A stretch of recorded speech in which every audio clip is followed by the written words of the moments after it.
વૈષ્ણવો, કહેવાય છે ને કે મિત્ર એવો શોધવો કે ઢાલ સરીખો હોય, સુખમાં પાછળ રહે અને દુઃખમાં આગળ હોય. મિત્રતાની વાત કરતા આપણને શ્રી કૃષ્ણ અને સુદામાજીનું ચરિત્ર યાદ આવે છે. આપણને એવું છે કે સુદામાજીએ શ્રી કૃષ્ણના ભાગના ચણા ખાધા ને એટલે એમને આજીવન દરિદ્રતા આવી, પરંતુ તેની પાછળનું રહસ્ય કંઈક અલગ જ છે. એક ડોશીમાને કોઈએ એ ચણાની પોટલી આપી હતી. તેઓ ખૂબ જ ભૂખ્યા હતા. એમણે વિચાર્યું કે સવારે હું આ ચણા ખાઈશ, એટલે એ પોટલી પોતાની બાજુમાં રાખી અને સૂઈ ગયા. અને રાત્રે ચોર લોકો એ પોટલી ચોરી ગયા.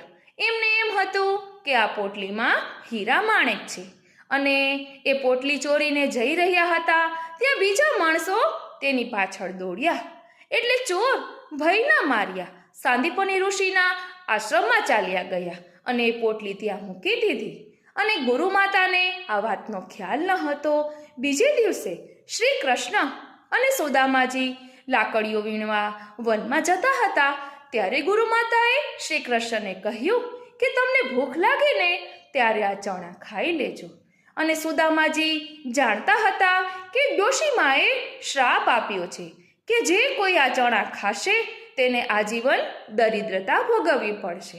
એટલે સુદામાજીએ તત્સુખનો વિચાર કરીને પોતાના ભાગમાં દરિદ્રતા લીધી અને શ્રી કૃષ્ણના સુખનો વિચાર કર્યો. પોતાની મિત્રતા આ રીતે નિભાવી. અને એવો જ આપણો પુષ્ટિ માર્ગ છે, તત્સુખની ભાવનાનો. માટે કહેવાય છે મિત્ર એવો શોધવો કે ઢાલ સરીખો હોય, સુખમાં પાછળ રહે અને દુઃખમાં આગળ હોય. બોલો શ્રી વલ્લભાધીશ કી જય. જય શ્રી કૃષ્ણ.